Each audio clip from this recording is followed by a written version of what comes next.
I'd like to yield now to the gentleman from New Jersey, Mr. Garrett.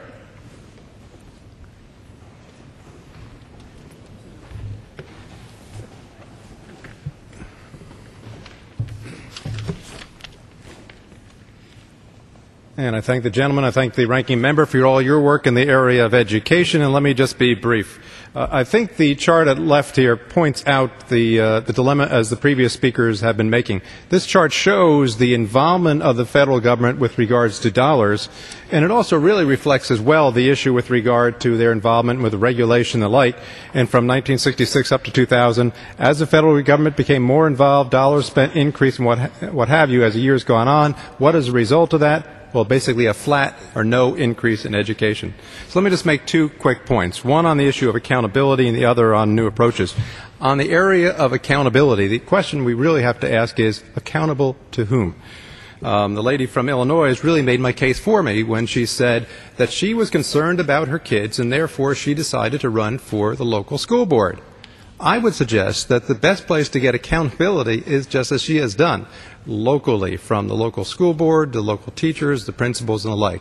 If you ask most parents who is the local teacher, they'll raise their hand. They know. If you ask them who's the local principal, they'll raise their hand. They'll know. Ask most parents who is the Secretary of Education in Washington or the bureaucrats down here making the rules. They unfortunately will not have a clue. And yet, what we have been doing over the last several decades is having greater accountability or responsibility than the teacher or the principal.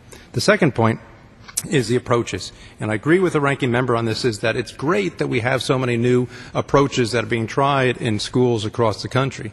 The problem is that when you get to a federal level on this, two things happen. Sometimes you begin to potentially nationalize some of these, and that is good if you pick out the good ones. But if you happen to pick out some of the bad ones, such as whole language in California, what they did, and that had a dismal track record and result, you could end up having a terrible effect on the entire national education system. And the second point is, likewise, the ranking member made a good point on this, Washington doesn't move as quickly as local school boards and what have you. As he pointed out, sometimes it takes 5 years or more to reauthorize and even more years to get it actually done in the district.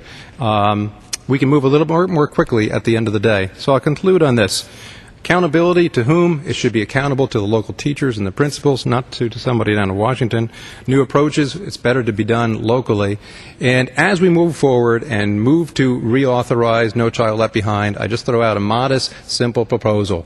Allow those states who need the federal government to tell them and dictate to them how to run their schools and the accountability and so forth to stay in No Child Left Behind, but allow those states that have parents or community leaders or principals or what have you who feel that they can really get it done by themselves without the federal government, allow those states to opt out, but also to keep their own tax dollars in that state so they can decide how their education will be spent. And with that, I will yield back.